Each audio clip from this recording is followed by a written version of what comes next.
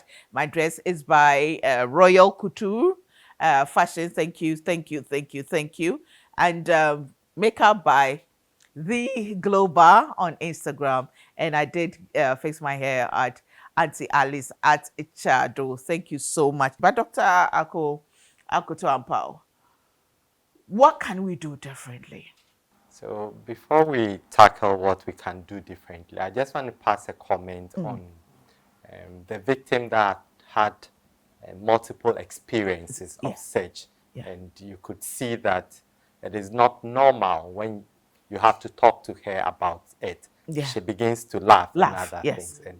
And definitely it must be a coping mechanism Yeah. that she's adopted. Yeah. And this can dovetail into the realm of mental health. And she really does need some support in that area, especially when they begin suffering from the post-traumatic stress syndromes and other things. They may need to have some point. Right. On the issue of cost, which is something that we could do, the cost of medical examination, not the report. They are in two bits.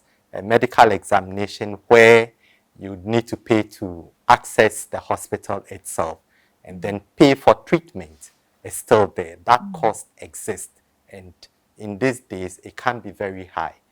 Then beyond that, the medical officers insist that they need to be paid for the medical report that they sign in the event that they may end up in court.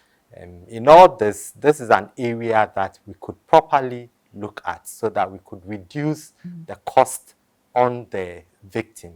However, it is also said that the courts are supposed to provide funding for inviting the medical officer to appear before them to testify to the reports that they bring. I do not know if any medical officer has been given money for that purpose. So these are things that we probably should be looking hard at and trying to resolve so that, I mean, the way forward will be easier for the client when it comes to cost.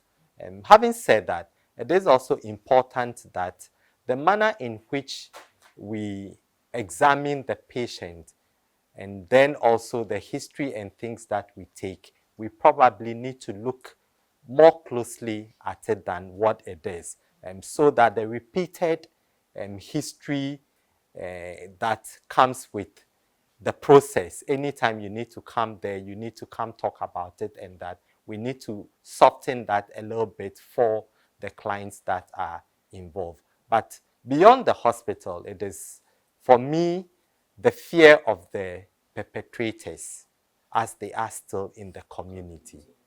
That must also be looked at, because I remember very well that if you ask them whether they are prepared to go to court, the answer is, doctor, just treat me. The people, they are still there. When we go, they will come after you, just like Elvis mentioned. So those aspects, I think the police and the law enforcement people need to look beyond that and deal properly with it. Hopefully that would help the way forward. And I want to take an opportunity to talk about this. I think some few years ago, I was very mad when I heard about this because I knew some doctors who were doing it for free, you know. So I even, so I made a statement on social media, and some of the doctors were very upset with me. I apologize for that. But they later on, I got understanding that those who do it for free, it's optional. It's out of their voluntary or humanitarian, but it doesn't mean that every doctor must or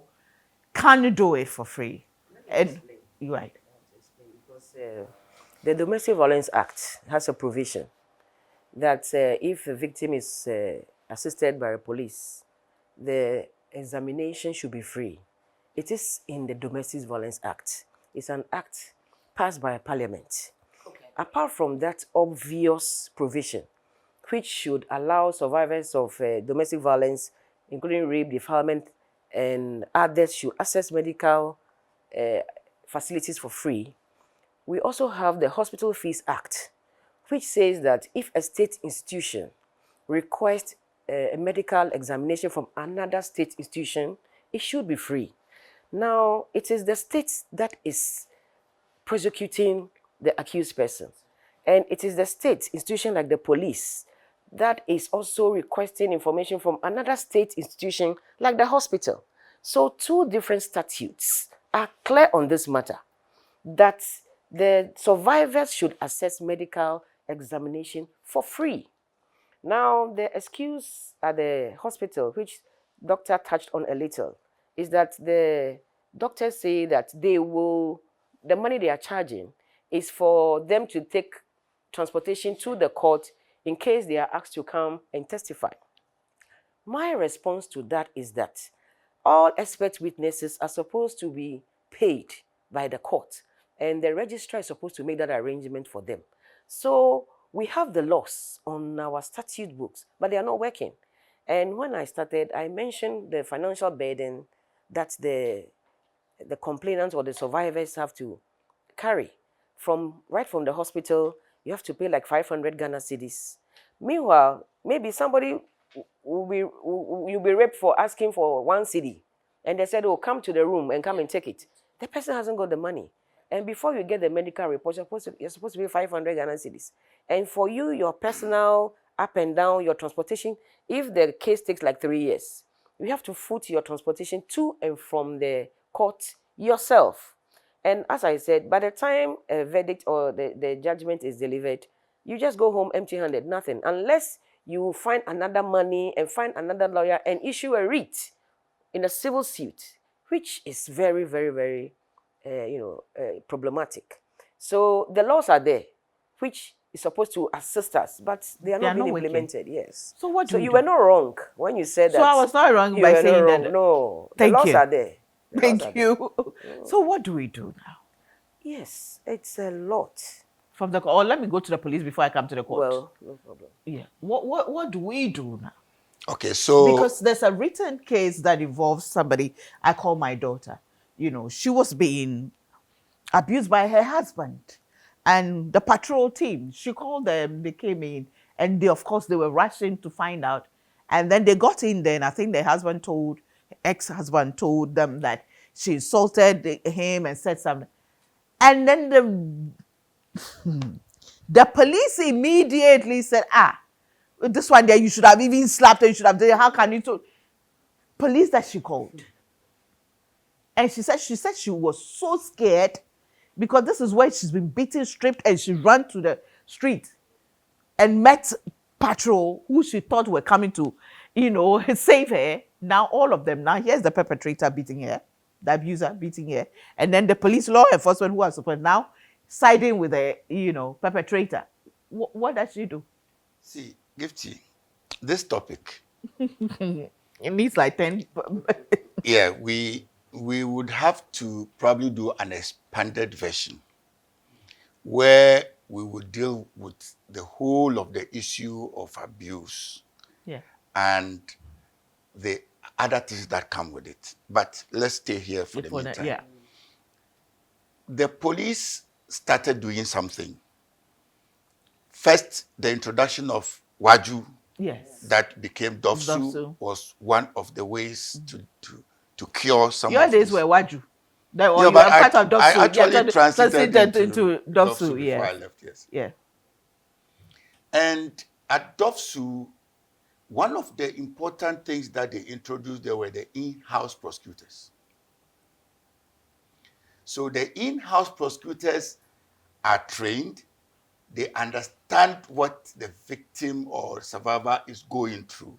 And so when they are handling the cases, the kinds of questions, the humane nature with which they approach their work is different from a prosecutor who is not trained. So that is one aspect that has been properly handled. Plus, a whole lot of training has gone. I mean, she knows what I'm talking about. They have assisted in training a lot of DOFSU officers, and they know what it means when a victim is raped. and is reporting. Okay. I know there have been a lot of changes because of funds drying, and so a lot the training, the very new ones are not receiving some of the training that we were privileged to have had. There has been what they call in-house counselors also. Okay, so that bit is very important because the victim has to be empowered to understand what they are going to go through. They will be told everything that is likely to happen in the court, so they are expecting it. So nothing hits them and takes them by surprise. And that introduction into the DOFSU system has also helped a lot to stabilize a lot of the victims that come in there. And they are willing to at least face the court process with all the confidence that they have. So something has started. And the training that is required is consistent training. You are taking something out of somebody and planting something new into the person. Takes that time. Training should be consistent. And it shouldn't just be a touch and go issue. And that is what is lacking these days, actually. Because what we went through was consistent. I mean, you wouldn't have a week's rest. Every day, now and then, you are out for training of a certain kind. Right. And that sensitization bit, became your second nature. Yeah. You understand? So I think the training now has to shift from an NGO-led training, to a state-led, police-led, institution-led training. Right. And that training then can bring on board some of the resource persons who are very well versed in some of these things to help the police training schools to train some of these personnel. If you put a police officer who just understands what is gender and all of these things and says the person should go and teach gender in the training school, you've done more harm than good. So there must be seminars that will bring in resource persons from outside to actually do a sensitization, so that when people come out, they understand. The issue you talked about, the patrol team. Yeah. They probably just went to march off the square, went and jumped some hills and mountains somewhere, and that is the best they know about violence. Yeah. You understand? So then they engage in victim blaming. Yeah. Now, victim blaming in itself is traumatic. Okay, yeah. Gifty. Anyway, It's I a want lot. to add something quickly to officer's submission. That, when he said the NGOs, FIDA and the rest, we were very instrumental, and we have run out of funds. Yeah. So his idea that it should be institutionally, it should be led by the institutions or the government, it's a very brilliant idea, so that they have the source of funding. We don't have to rely on donor agencies to support us improve our lives. So if these issues are important for the government, I think they should make funds available for, we are always ready, FIDA Ghana and all the other institutions are ready to continue training police, sensitizing them on this gender violence issues. The second point is that the one-stop shop concept by the police, the DOFSU, it's a brilliant idea where the hospital, police station, court, psychologist, social workers, everybody is at one place. It's at one spot. So the moment the victim or the survivor files a complaint, that survivor doesn't need to be going from one person to the other. No. The original statement is circulated through a system to all of them. So you don't need to go and repeat your story. And that is also forwarded straight to the court. Right. And because there are psychologists too there, they prepare them towards the cross-examination that they will be encountering. So I think it's a good concept. And congratulations to Ghana. We have one. Right. I hope that we will repeat that in all the regions. I think that will be help with the victim and re-victimization and the trauma and re-traumatizing processes that the survivors or the victims go through. As for lawyers cross-examining, I don't think there's anything we can do. To apply human face. Because it is the lawyer is also an officer of the court. He is also trying to get to the truth, because let us be truthful. There are people that allege rape, which and there is no rape. There was this rich footballer that was accused of raping someone. He went to court for 3 years, only to be told that she was the one rather sending text messages here in front of the man. Yeah. And then the gentleman also left a recorder somewhere, and they saw her enter the man's room and jumped actually onto the man. So it is, we sympathize with the victims of rape, but their statements need to be taken to a vigorous cross-examination, so that we'll see whether it will withstand the cross-examination. So they shouldn't take it personal. It is just the work of the lawyer, unfortunately. But sometimes the lawyer can see that the victim is speaking the truth. But let me come to the audience. I'll take 2 questions, and then by the time with 2 questions, do we have one and 2? Okay. Hello. Thank you for the opportunity. I'm a researcher. I'm researching on AIDS, rape, and the consequence of HIV infection in women. Okay. So I saw the flyer. A friend actually sent it to me, and I rushed here. Okay. So what I don't understand is, when somebody is raped, the likelihood of getting an STI or STIs, according to the research articles I've read, is 60 to 80%. Fine. After you are infected with HIV, all the services are free after infection. You don't pay for medication after being infected. Yes. So why do we wait? Because victims, if they don't go to the hospital, doc, you are here, they will not be examined for it to be detected whether the victim has been infected or whether the perpetrator is HIV positive or has even other STIs. For instance, HPV, which results in cervical cancer for women. So if they cannot afford medical care, so they don't go to the hospital to report, and they are unfortunately infected. Later, if they are tested and they are found positive and they start treatment, it is free. So should we wait for people to be infected to access free services, or we do the primary prevention by providing free post-rape care services? That is my worry. That's a good one. Doc, I'm sure you take it. Let me take one more question. So thank you for the opportunity. I wanted Can you to speak up a bit? ask if Yeah. Okay. Doc could assist us. Do people that have been raped go through any therapy or any counseling that would aid them to come to court and then testify about what has happened to them? Thank That you. one for Auntie Irene. With respect to treatment or management of patients who are raped and which actually do come, yes, there's a comprehensive healthcare plan that we have for them.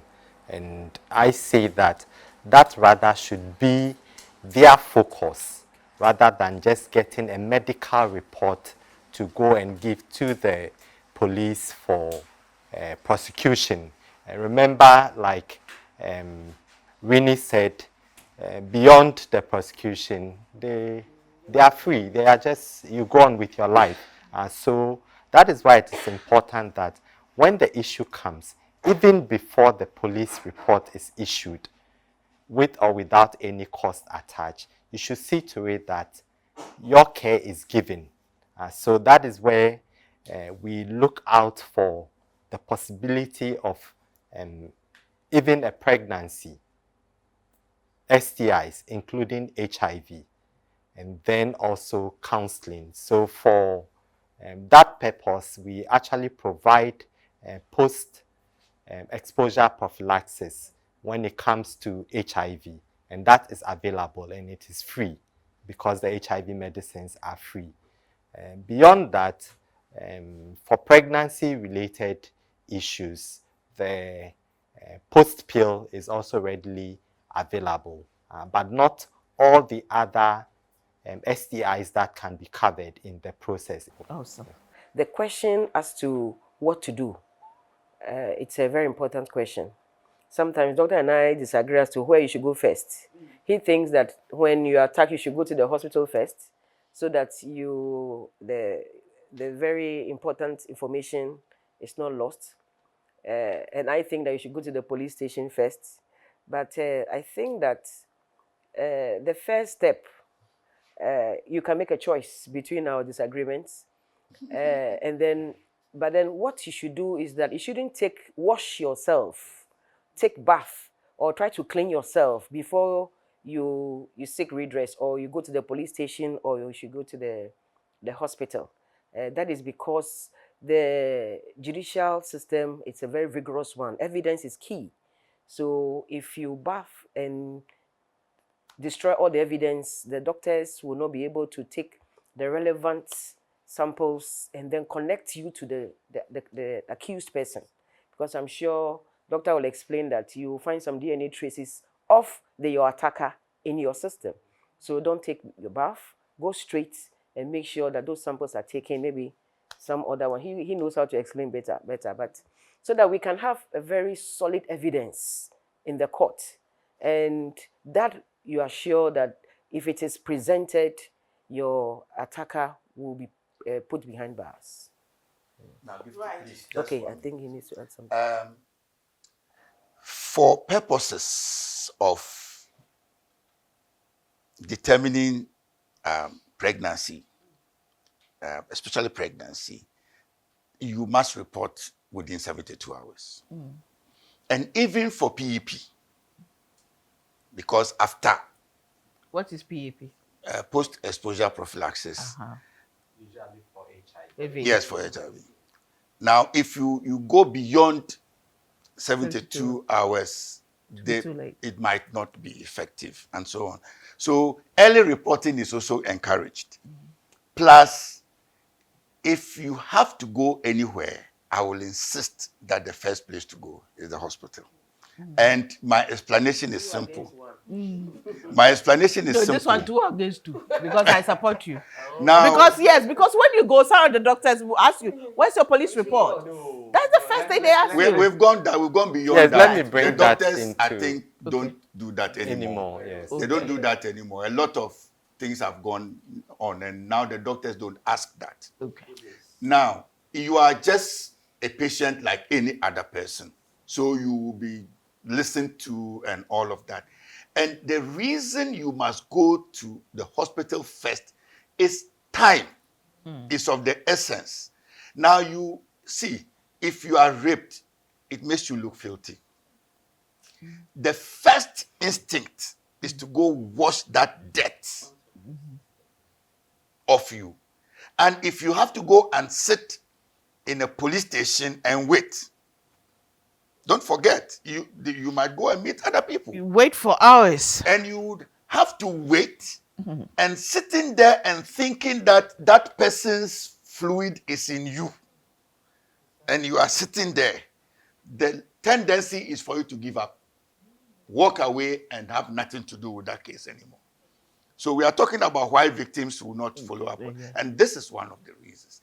Now, once you go to hospital and you get everything documented, you can go home, clean yourself, come back at least in a normal frame of mind with your whatever, go to the police station, then they can give you the report form.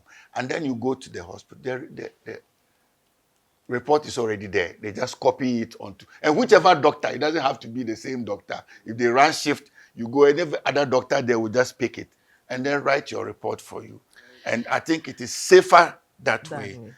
Than to go rush to the police station.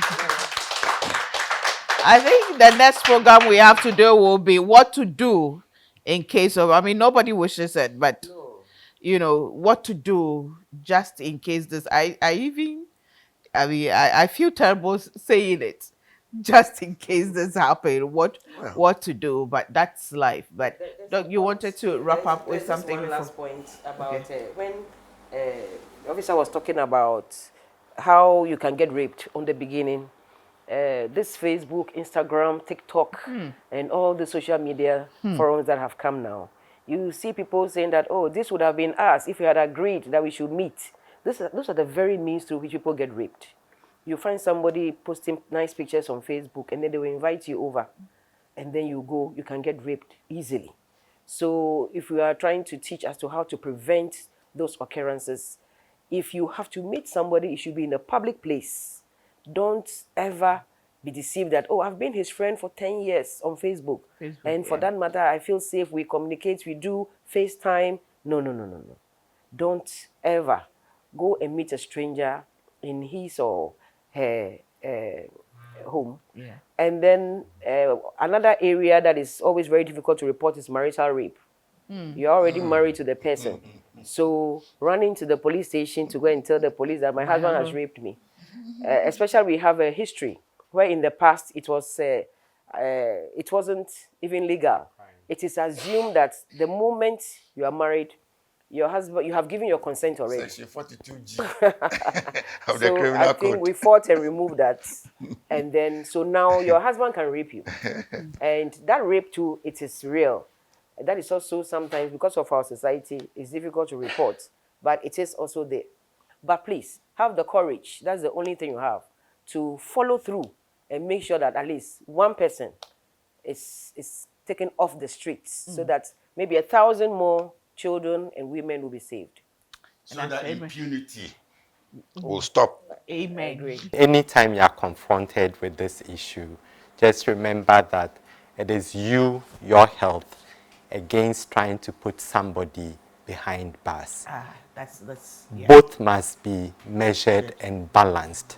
And it is important that, like they said, once you take off the perpetrator, 1,000 more people are free than what it is that they will do. But also just remember, time is of essence. And the earlier you visit the hospital, like Elvis alluded, the better it is.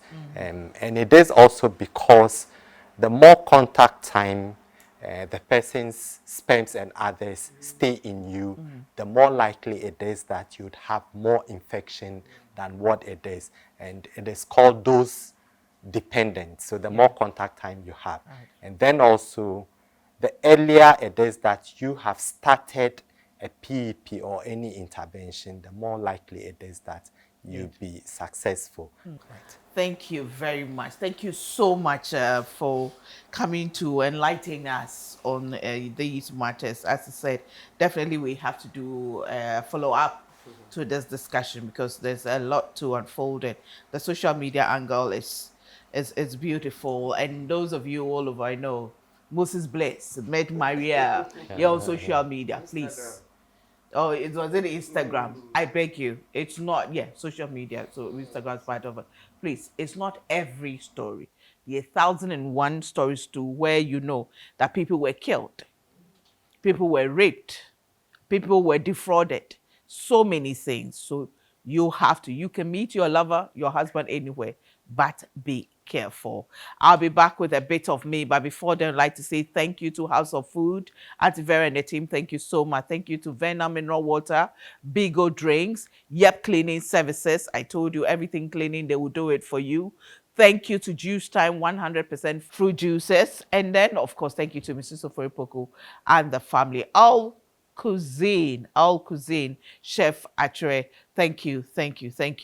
I'll be back with a bit of me. The Good Causes Foundation has been in existence since 1st October 2021. Because there's not much funding, we didn't want to spread ourselves so thin as well. So we stuck to some key thematic areas.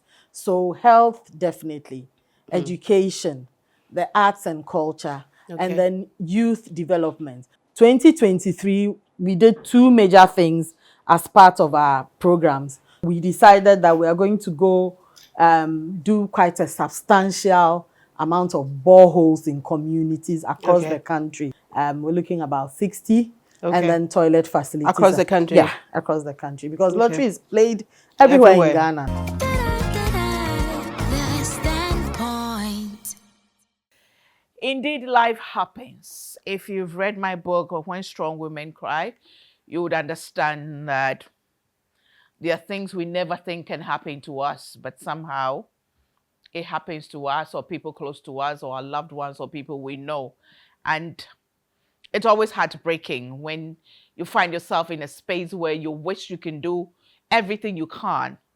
All we are pleading is that the institutions that have to do when it comes to rape, when it comes to abuse, when it comes to anything that is harmful to women, I mean, done to women to demean, to degrade them, to affect their sanity, you apply some sense of compassion, humanity, give a human face to it. Why do you need to traumatize someone who is already been traumatized in the name of, I am doing my job? I am doing, yes, you're doing your job. But in doing your job, can you apply compassion? Can you apply empathy? Can you apply human face?